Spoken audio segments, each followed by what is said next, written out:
Please subscribe Sihanta IAS channel and also press the bell icon so never miss any video notification. Thank you. नमस्कार, मैं रजनीश राज आप सबका स्वागत करता हूं सिहांता आईएएस एकेडमी के पॉलिटी के क्लास में। आज हम लोग राज्यसभा से संबंधित अपने पार्ट 2 की चर्चा में आगे बढ़ेंगे। 13 मई 1952 ईस्वी को पहली बार राज्यसभा का सत्र आयोजित किया गया था। इसी उपलक्ष्य में उपराष्ट्रपति, जो कि राज्यसभा का चेयरमैन भी होते हैं, उन्होंने द हिंदू अखबार में राज्यसभा को लेकर 2 आर्टिकल लिखा है।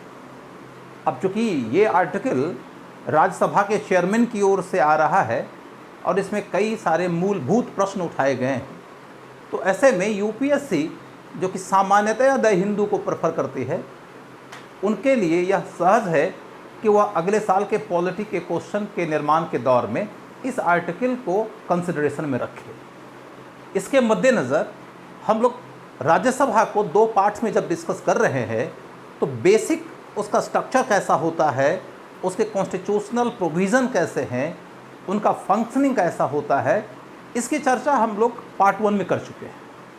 आज हम इसके 3 पहलुओं की ओर विशेष रूप से चर्चा करेंगे। नंबर 1, इसका आइडियोलॉजिकल बेस क्या है।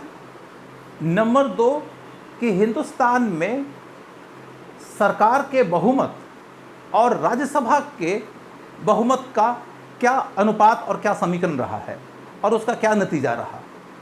नंबर 3, कि राज्यसभा में डिसरप्शंस कितने हो रहे हैं और वो क्यों हो रहे हैं और उसका क्या समाधान हो सकता है। यदि हम पूरी दुनिया के मॉडर्निज्म को अपने दिमाग में रखें, तो सबसे पहली बात यह है कि पुराने दौर में राजतंत्र हुआ करता था और लोग नारा लगाते थे कि खल्क खुदा का और मुल्क बादशाह का होता है। लेकिन इनलाइटनमेंट के बाद जब सॉवरेनिटी पीपल के हाथ में आ गई, तो पीपल की सॉवरेनिटी के रास्ते लॉ मेकिंग का काम पीपल्स रिप्रेजेंटेटिव बॉडी के हाथ में आ गया और इसी बॉडी का नाम है पार्लियामेंट। इस पार्लियामेंट की शुरुआत पहले इंग्लैंड में होती है। इंग्लैंड में पार्लियामेंट के 2 बॉडीज हैं, एक है हाउस ऑफ कॉमन्स और दूसरा हाउस ऑफ लॉर्ड्स। लेकिन राज्यसभा की जड़ हाउस ऑफ लॉर्ड्स में नहीं खोज सकते। लोकसभा की जड़ हाउस ऑफ कॉमन्स में पक्का है, क्योंकि house of lords basically England के एरिस्टोक्रेटिक क्लास का रिप्रेजेंटेटिव बॉडी था और इस नाते जैसे जैसे इंग्लैंड का डेमोक्रेसी मैच्योर हुआ, वैसे वैसे वहाँ के हाउस ऑफ लॉर्ड्स का पावर घटता चला गया।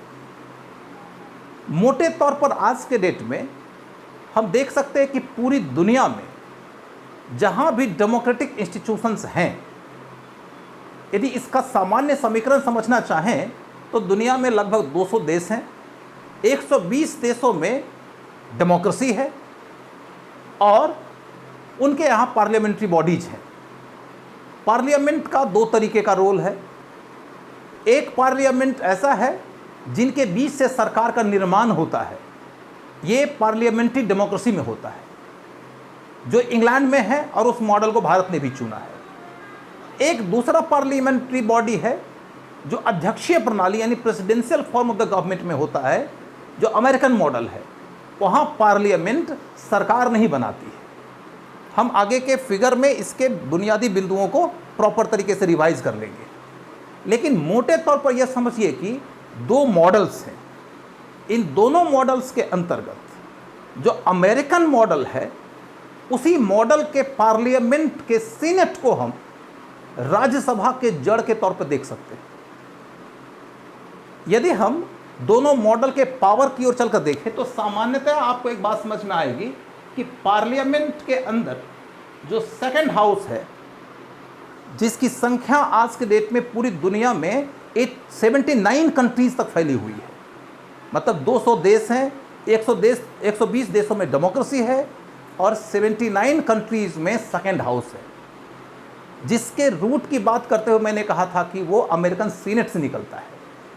तो जनरली आप यदि इस ब्रिटिश मॉडल को नज़रअंदाज करते हुए देखेंगे, तो आपको लगेगा कि ओवरऑल एक मॉडल है सेकंड हाउस का, जो क्या करता है, लॉ मेकिंग का काम करता है। दूसरा, गवर्नमेंट फॉर्मेशन में भूमिका निभाता है।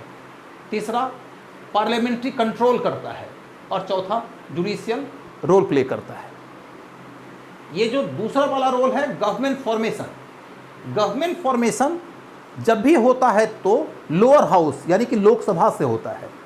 राज्यसभा गवर्नमेंट फॉर्मेशन का काम नहीं करती है, बाकी तीन काम करती है। यदि आप अमेरिकन पार्लियामेंट में चलकर देखेंगे तो आपको यह बात समझ में आए कि ऑल -1 एंड +1।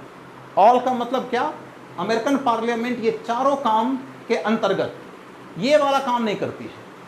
गवर्नमेंट फॉर्मेशन का काम अमेरिका में पार्लियामेंट से नहीं होता है, इसलिए अमेरिकन पार्लियामेंट रिस्पॉन्सिबल पार्लियामेंट नहीं है, मतलब कि वहाँ की सरकार वहाँ के पार्लियामेंट के ऊपर निर्भर नहीं है, जबकि ब्रिटेन में है, इंडिया में है।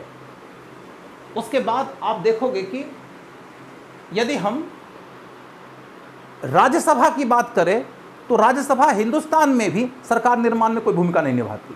सरकार किसके ऊपर निर्भर है, लोकसभा के ऊपर। तो -1 की बात तो हो ही गई, +1 की बात क्या है, +1 की बात यह है कि सीनेट अमेरिका के फेडरलिस्ट कॉन्स्टिट्यूशन के फेडरल राइट्स की रक्षा के लिए वजूद में आया है, और इस नाते हिंदुस्तानी राज्यसभा जो कि सीनेट से इंस्पायर्ड है उसे भी फेडरलिज्म का पेट्रोन माना जाता है। इस तरीके से हम ये देख सकते हैं कि एक राइट ज़्यादा है जनरल पार्लियामेंट की तुलना में राज्यसभा या सीनेट के पास में, और एक राइट कम है। कम क्या है, तो यह लोकसभा या हाउस ऑफ कॉमन्स के जैसा गवर्नमेंट फॉर्मेशन नहीं करता, और ज़्यादा क्या है, तो ये लोकसभा या हाउस ऑफ कॉमन्स की तुलना में या हाउस ऑफ रिप्रेजेंटेटिव की तुलना में फेडरलिज्म का संरक्षण करता है। इसके पश्चात हम लोग यह देखने की कोशिश कर सकते हैं कि इसका थ्योरेटिकल बेस क्या है। जब अमेरिकन कॉन्स्टिट्यूशन का निर्माण हो रहा था 1787 में, 1787 में, तो उस दौर में वहाँ 13 राज्य थे। 13 राज्यों के मिलने से वो लोग संयुक्त राज्य अमेरिका का निर्माण किए, यूनाइटेड स्टेट्स ऑफ अमेरिका। उन 13 के मेल में राज्यों के अधिकार और संघ के अधिकार को लेकर टसल चल रहा था। उसी समय फेडरलिस्ट नाम के पेपर में कई सारे फेडरल थिंकर्स के आर्टिकल्स आए हैं, जिन आर्टिकल्स के आधार पर इसको आइडियोलॉजिकल बेस मिला। इसके तहत मेडिसन, जो अमेरिकन कॉन्स्टिट्यूएंट असेंबली के ड्राफ्टिंग कमेटी के हेड की हैसियत से काम कर रहे थे, वो जेफरसन, हैमिल्टन, जॉन जे, ये 4 लोग ऐसे थे जिन्होंने कि फेडरलिज्म के लिए सेकंड हाउस की भूमिका को आवश्यक बताया। इनसे भी पहले यदि हम रूट की ओर चले तो अमेरिकन कॉन्स्टिट्यूशन का एक सिद्धांत है separation of power. Separation of power का विचार दिया था मोंटेस्क्यू ने। मोंटेस्क्यू एक फ्रेंच फिलोसोफर है जो 18th सेंचुरी के मिड में हुआ था। उसकी बुक है स्पिरिट ऑफ द पावर। तो स्पिरिट का मतलब यह है कि वो कहना चाह रहा है कि स्टेट के ऑटोक्रेसी को यदि आप डिनाई करना चाहते हो तो शासन की शक्तियों को लेजिस्लेटिव, एग्जीक्यूटिव और जुडिशियरी 3 पार्ट में बांट दो, और उसके अंतर्गत फिर लेजिस्लेटिव की ओर जब जाता है तो कहता है लेजिस्लेटिव का भी 2 पार्ट होना चाहिए। लेजिस्लेटिव के 2 पार्ट का जो बुनियादी सिद्धांत है वो फेडरल स्ट्रक्चर से जुड़ता हुआ है। वो चूंकि एक फेडरलिस्ट थिंकर है, इसीलिए वह पार्लियामेंट के अंतर्गत भी 2 बॉडी की बात करता है। उसी 2 बॉडी के आधार पर आगे चलकर हम अमेरिका में house of representatives and senate देखते हैं। तो वैचारिक आधार हमें मोंटेस्क्यू से मिल गया, कॉन्स्टिट्यूशनल विजडम हमें इन लोगों के रास्ते मिल गया, और इसका हिस्टोरिकल एक्सपीरियंस अमेरिका में मिल गया। और उसी एक्सपीरियंस को आगे बढ़ते हुए दुनिया ने जब अपनाना जारी रखा तो आज 79 कंट्रीज तक वह यात्रा हो चुकी है।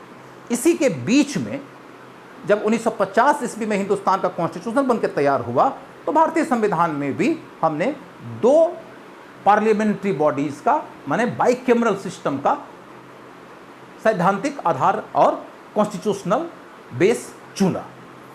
अब हम देखें कि इंडियन कॉन्स्टिट्यूशन के निर्माण के दौरान कॉन्स्टिट्यूएंट असेंबली में भी इस पर डिबेट हुआ। 8 दिनों तक ये डिबेट चलता रहा। अंत में कॉन्स्टिट्यूएंट असेंबली के ड्राफ्टिंग कमेटी के एक सदस्य आयंगर के द्वारा दिए गए तर्कों के आधार पर कॉन्स्टिट्यूएंट असेंबली ने इसे अंततः एक्सेप्ट कर लिया। क्या बेस रखा गया कॉन्स्टिट्यूशन में, इसका डिटेल मैं पिछले वीडियो में कर चुका हूं। मोटे तौर पर आप देखेंगे कि भारतीय संविधान में यह कहा गया कि कुछ अधिकार ऐसे हैं जो सिर्फ लोकसभा के पास में होंगे, जैसे कि सरकार का निर्माण और मनी बिल। कुछ अधिकार ऐसे हैं जिसमें राज्यसभा को वरीयता मिलेगी। वो ऐसे अधिकार हैं जिनका रिश्ता फेडरलिज्म से जुड़ा हुआ है।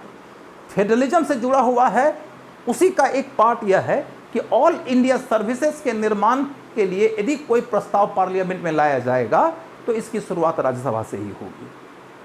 कुछ अधिकार ऐसे हैं जिसको लेकर लोकसभा और राज्यसभा बराबर की हैसियत रखता है, जैसे कि कॉन्स्टिट्यूशनल अमेंडमेंट का यदि कोई बिल हो तो, या यदि पार्लियामेंट कोई जुडिशियल भूमिका में हो तो, जैसे कि इम्पीचमेंट या रिमूवल का काम कर रही हो तो।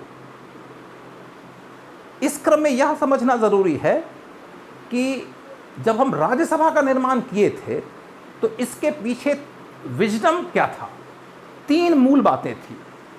एक गोल्डन ट्रायंगल है जिसका एक एंगल यह कहता है कि यदि राज्यसभा है तो वह लोकसभा के इंपल्सिव लेजिस्लेटिव इनिशिएटिव को विजडम के साथ विलंबित करेगा, तो एक रीजनेबल डिले का कॉन्सेप्ट है। दूसरा कॉन्सेप्ट यह है कि लोकसभा के अंदर जनता के डायरेक्ट प्रतिनिधि होंगे।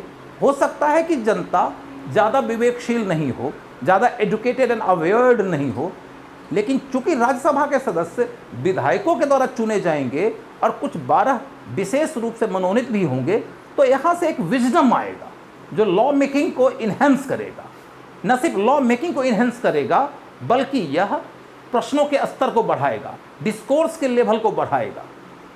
और तीसरा पॉइंट यह है कि यह फेडरल कॉन्सेप्ट को मजबूत करेगा, इंडिया के फेडरल कॉन्स्टिट्यूशनल प्रोविजन को प्रिजर्व करेगा, प्रोटेक्ट करेगा।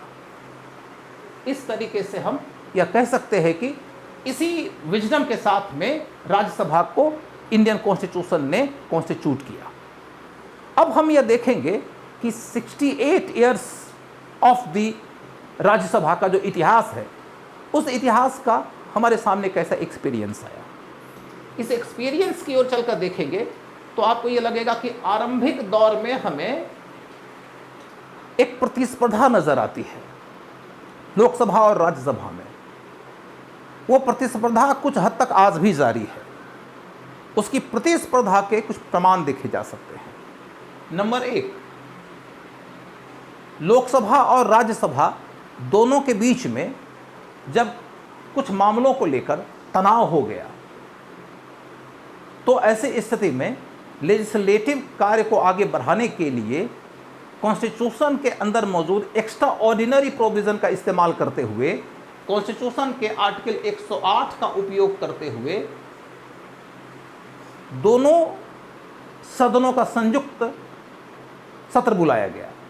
ऐसा 3 बार किया गया है। एक बार डॉरी एक्ट से संबंधित, दूसरा बैंकिंग कमीशन से संबंधित और तीसरा प्रिवेंशन ऑफ टेररिज्म से संबंधित एक्ट बनाने के लिए। ये 3 अवसर ऐसे हैं जहां यह दिखता है कि लोकसभा के साथ में राज्यसभा इन ट्यून्ड होने को तैयार नहीं है। दोनों के अपने अपने मत हैं। यदि कॉन्स्टिट्यूशन में आर्टिकल 108 न हो तो ऐसी स्थिति में कॉन्स्टिट्यूशनल डेडलॉक की स्थिति हो जाती है। अब हम एक दूसरा उदाहरण देखते हैं कि कुछ ऐसे मामले नजर आते हैं जहां की राज्यसभा ने लोकसभा के द्वारा पास कर दिए गए विधेयकों को काफी लंबे समय तक रोक के रखा, जैसे कि prevention of the corruption bill 1987 को, इसे लगभग 1 साल तक रोक के रखा राज्यसभा ने। और यह भी नहीं कह सकते कि सिर्फ इसलिए रोक के रखा क्योंकि यह विजडम आधारित लेजिस्लेशन चाहता है। विजडम मात्र रीजन नहीं है, क्योंकि 1994 ईस्वी में 25 अगस्त के दिन आपको एक दूसरी कहानी नजर आएगी। एक ही दिन में राज्यसभा ने 5 लेजिस्लेटिव इनिशिएटिव को अपना समर्थन दिया है। कहाँ तो एक दिन में 5 और कहाँ तो एक साल में एक भी नहीं। इसका कारण सिर्फ और सिर्फ कॉन्स्टिट्यूशन के निर्माताओं के दिमाग में राज्यसभा के पीछे का जो आदर्श था, वो आदर्श मात्र नहीं है, कुछ और भी कारण है। उन कारणों की चर्चा हम बाद में करेंगे, लेकिन हम तत्काल एक बात देख सकते हैं कि कॉम्पिटिटिवनेस है, कन्फ्लिक्ट है। एक तीसरा मामला यह नजर आने को है कि शुरुआती दिनों में पब्लिक अकाउंट कमेटी के अंदर राज्यसभा के सदस्य शामिल नहीं किए गए थे और लोकसभा के सदस्य चाहते थे कि वो शामिल न किए जाएं। बाद में जवाहरलाल नेहरू के इंटरवेंशन के पश्चात ऐसा संभव हो सका कि दोनों ही सदनों के सदस्यों को शामिल कर लिया गया संसद की विभिन्न समितियों में। अब इस प्रतिस्पर्धा के पश्चात हम इधर चलकर देखते हैं कि हमें सहयोग के भी कुछ मामले नजर आते हैं। सहयोग का मामला में एक रिमार्केबल मामला यह है कि कई ऐसे लोकसभाई विधेयक है जिन्हें रोकने का अधिकार नहीं था राज्यसभा को। यानी कि जो धन विधेयक होता है, मनी बिल होता है, उसके ऊपर अथॉरिटी लोकसभा की होती है। राज्यसभा 14 दिन से ज़्यादा उसे विलंबित भी नहीं कर सकता। उसके संदर्भ में वो अपनी राय रख सकता है, उसके राय को मानने के लिए लोकसभा बाध्य नहीं है। तो कई ऐसे मामले हैं जहाँ की लोकसभा ने उनकी राय को सम्मान नहीं दिया, लेकिन कई ऐसे मामले हैं जहाँ की लोकसभा ने उनके मत को सम्मान दिया भी है।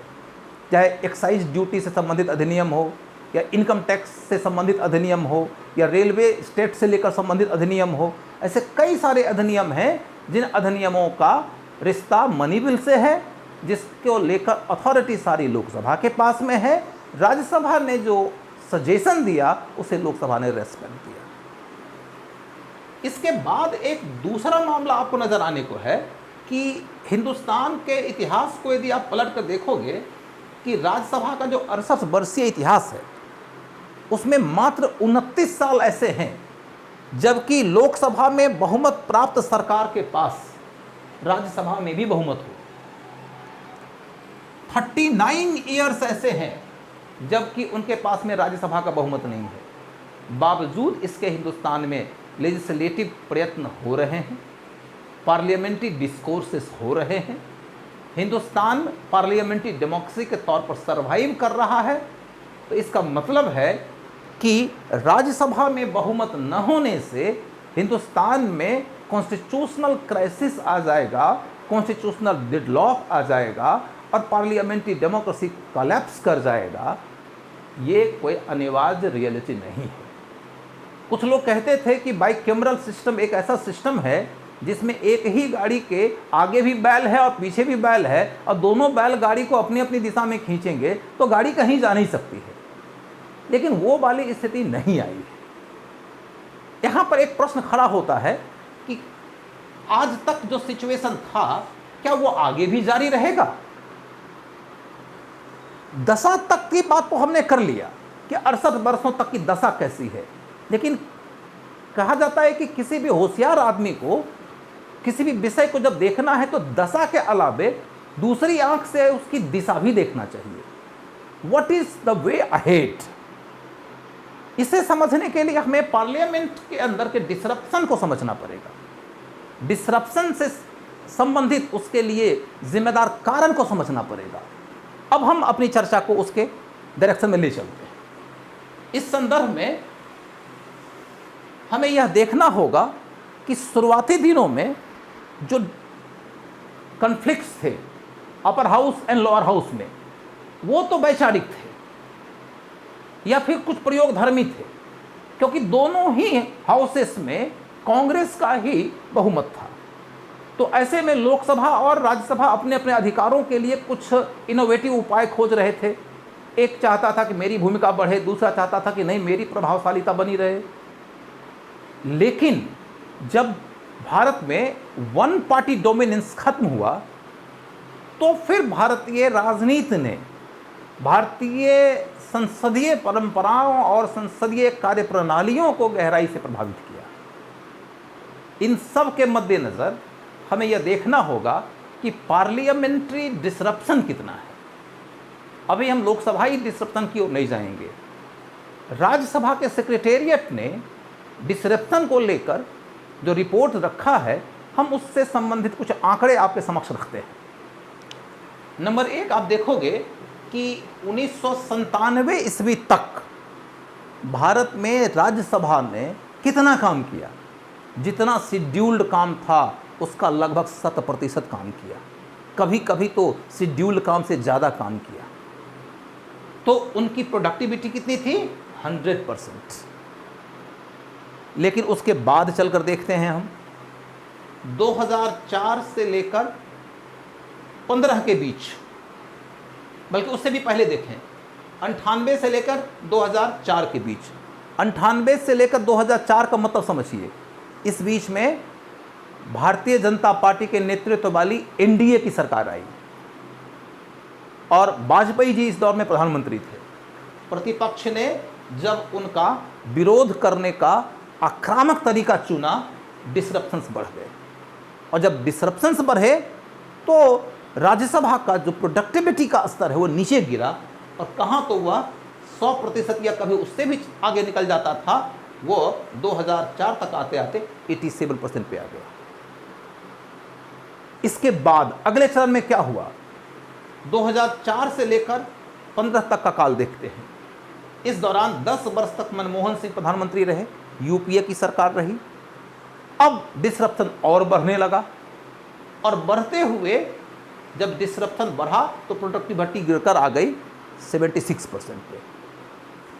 उसके बाद मनमोहन सिंह जी की सरकार चली जाती है, नरेंद्र मोदी जी की सरकार आ जाती है। अब देखेंगे कि 2015 से लेकर अभी तक की स्थिति में राज्यसभा की प्रोडक्टिविटी कितनी है, तो यह घटकर 61% पे आ गई। यानी हम राज्यसभा से जितना कार्य ले सकते थे वो 100 के जगह पर अब सिर्फ 61 ले रहे हैं। इसका दूसरा पहलू निकाल कर देखते हैं कि लेजिस्लेटिव लेवल पर जो कार्य करना होता है राज्यसभा को, वो कार्य राज्यसभा ऑलमोस्ट कर रही है।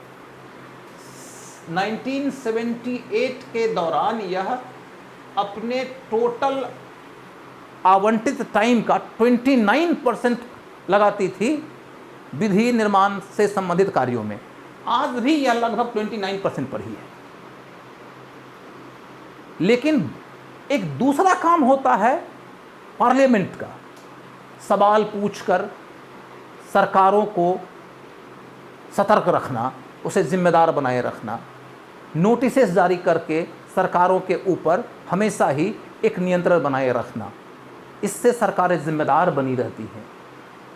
इसी को हम मोटे तौर पर एक ओवरसाइट रिस्पॉन्सिबिलिटी कह सकते हैं। इस स्तर पर पार्लियामेंट काफ़ी नीचे गिर चुकी है। राज्यसभा के इस स्तर के परफॉर्मेंस को लेकर देखिए, 2004 तक का इनका स्तर कितना था। ये अपने टोटल आवंटित समय में 39% तक ऐसे काम किया करती थी। 2004 से लेकर 15 के बीच में देखते हैं कि यह 22% पर आ गई, और 2015 के बाद आज तक के स्तर तक चलकर देखें तो यह पता चलता है कि इन्होंने 12% समय मात्र इस पर खर्च किया, मात्र 12%।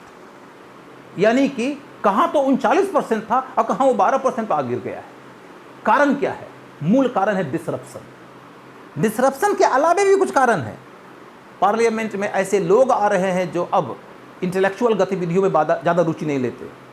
ऐसे लोग आ रहे हैं जिन लोगों का पार्लियामेंट में आने के पीछे सिर्फ और सिर्फ इतना मतलब है कि they want to be the part of the authority, they want to be the part of the Lutyens Jones.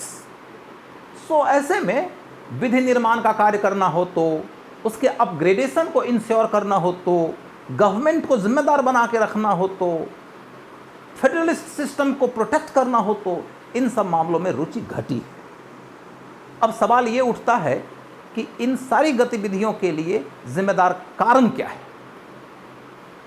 इसके कारण को समझने की कोशिश करेंगे तो हम समझ सकते हैं कि एक ट्रायंगल लेकर यदि इसकी चर्चा करें तो हम बेहतर ओपिनियन बना सकते हैं।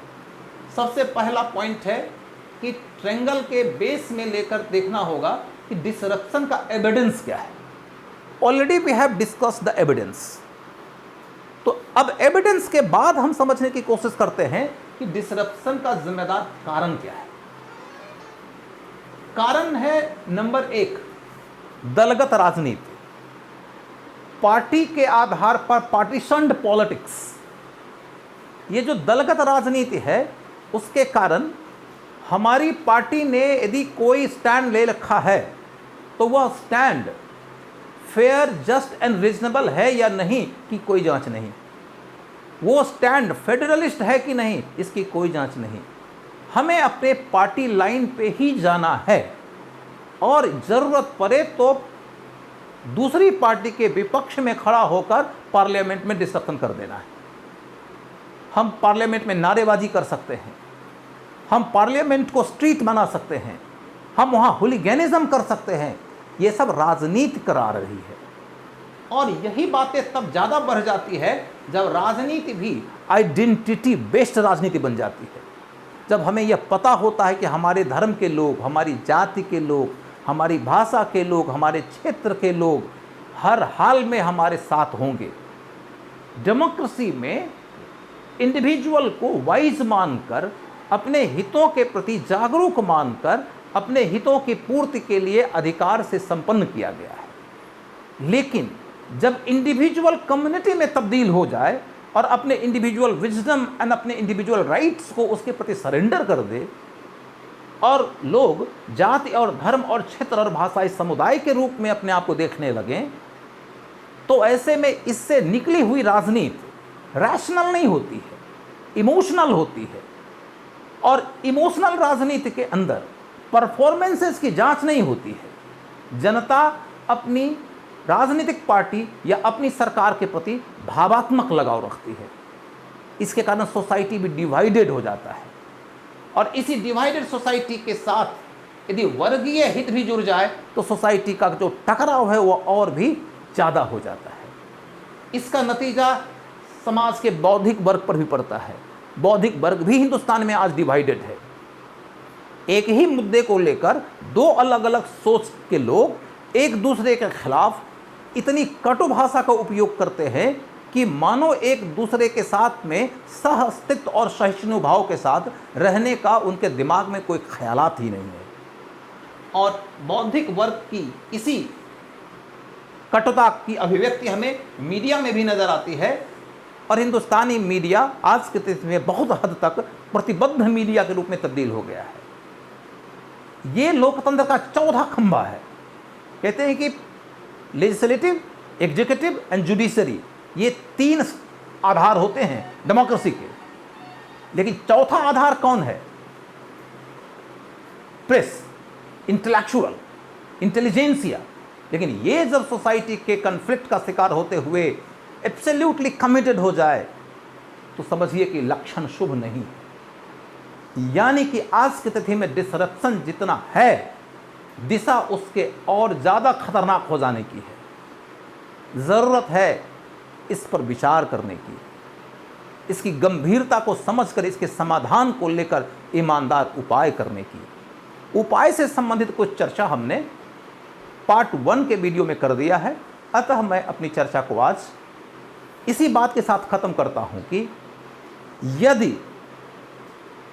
हम समय के साथ सचेत नहीं हुए तो आप समझ सकते हैं कि राज्यसभा जिसका जन्म ही हुआ था फेडरलिस्ट इंटरेस्ट को प्रोटेक्ट करने के लिए, वही राज्यसभा 2003 में यह प्रस्ताव पारित करने को लेकर सहज हो जाती है कि राज्यसभा का सदस्य होना चाहता है तो उसे प्रतिनिधि होने के लिए उस राज्य का अधिवासी होना जरूरी नहीं माना जाता है, वो उस राज्य का रेजिडेंट हो ये जरूरी नहीं होता है।